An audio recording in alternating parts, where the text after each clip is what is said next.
Afwan Ustaz, mau nanya, Hmm. kenapa Allah takdirkan banyak bencana di negeri ini Ustaz? Kayak tanah longsor, banjir bandang, Tsunami. tsunami, gunung meletus, kayak gitu Ustaz. Heeh. Sama banyak penyakit-penyakit kayak kanker, terus, penyakit, yang virus-virus yang gitu Ustaz. Jadi tentunya sebagaimana termasuk nama Allah Al-Hakim, Allah itu Maha Bijak, termasuk menempatkan sesuatu pada tempatnya, termasuk kejadian yang ada tak luput dari hikmah Allah Subhanahu wa taala. Sekarang kita lihat ya. Ayo kita tulis nih biar paham.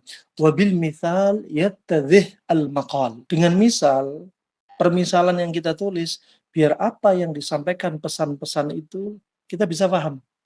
Contoh nih kita lihat, ini kita bilang musibah. Kalau saya tanya kepada Pak Eko, ada tsunami yang dulu terjadi pada tahun 2004 di Aceh, sebabnya kenapa? Karena lapisan lempengan di laut kan? Iya.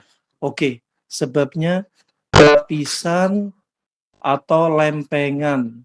Oke ya? Siap. Sehingga lapisan ini bergeser, air laut masuk, keluar dalam keadaan dia lebih tinggi, bisa sampai 30 meter atau lebih, kemudian kecepatannya bisa 1000 km per jam. Iya apa enggak? Yap. Oke. Sekarang kita lihat tanah longsor seperti yang terjadi pada saudara kita di Sumatera dan beberapa daerah di Jawa. Itu karena apa? Penebangan pohon. Oke. Penebangan pohon. Berikutnya contoh, gempa bumi. Ini contoh. Ini karena apa? Ada yang bilang vulkanik. Ya, katakan vulkanik. Baik. Ini pembahasan manusia.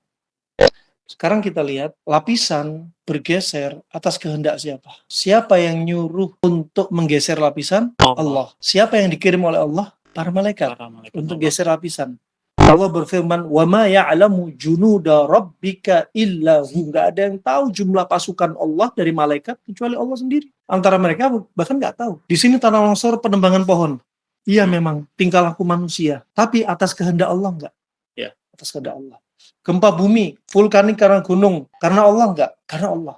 Sebagian manusia hidup itu hanya membatasi teori-teori duniawi seperti ini.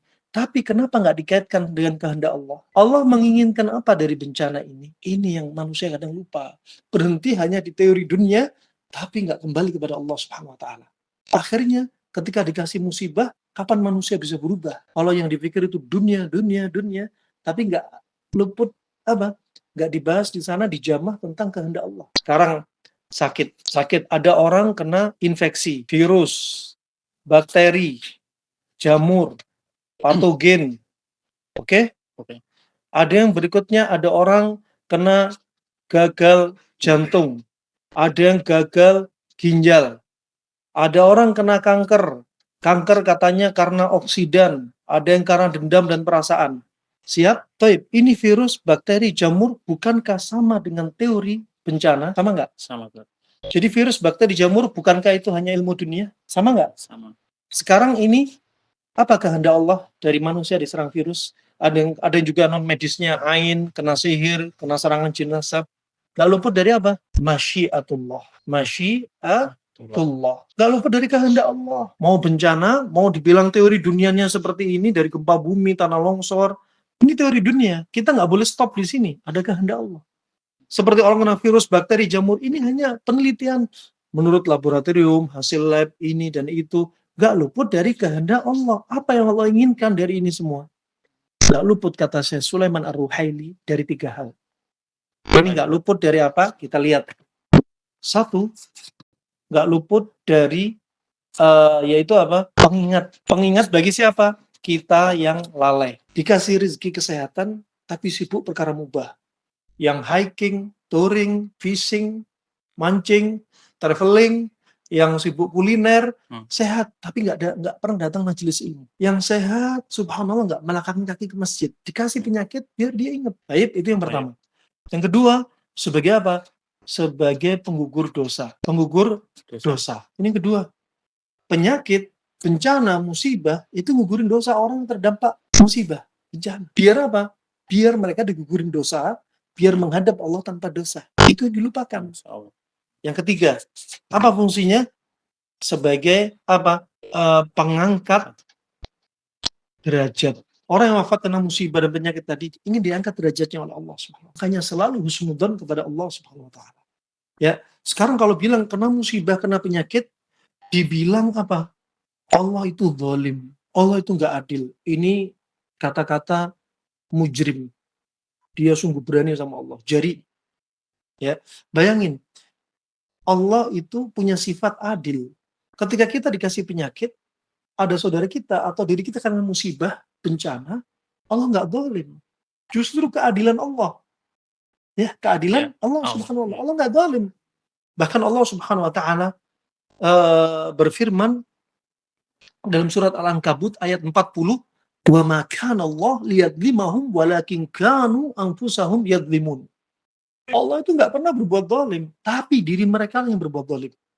Contoh, ada orang berbuat maksiat. Katakan ini orang sering melihat film porno. Dikasih sama Allah gangguan jiwa. Kami dapat dikasih. Ada laki-laki 16 tahun lihat film porno. Dari usia 11 tahun sampai usia 27 tahun. Kena schizofren, gila. Berarti apa? Karena dosa. Dosa.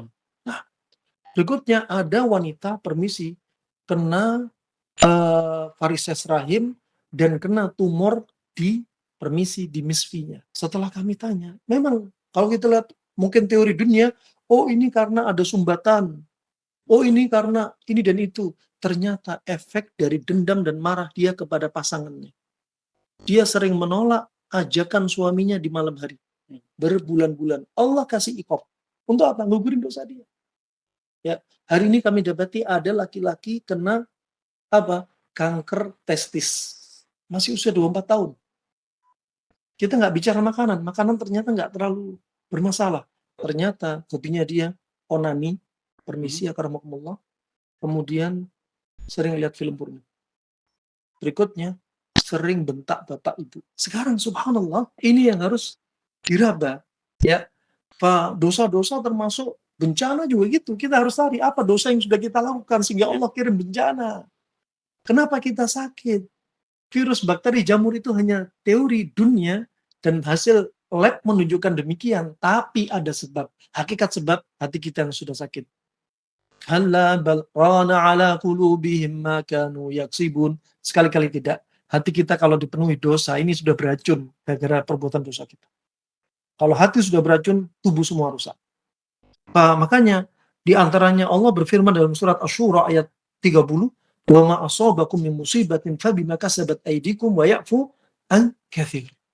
Musibah yang menimpa kalian, mau bencana, mau penyakit pada diri kita individu, mau keluarga kita, tidaklah musibah terjadi kecuali karena dosa kita. Ya, kapan musibah bakal diangkat? Kapan penyakit kita ini bakal diangkat?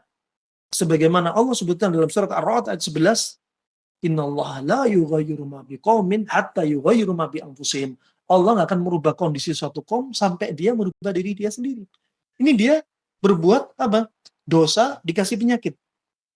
Kapan dia bakal sembuh? Kalau dia sudah dengan penyakit ini, dosanya digugurin, kemudian dia bertobat kepada Allah, kembali kepada Allah, banyak istighfar, mengakui kesalahannya, Allah akan berubah kondisi dia yang sakit jadi sembuh. Itu hikmahnya. Jadi kembali kepada masyiatullah. Insya Allah itu baik ya. Semoga ini bermanfaat ya.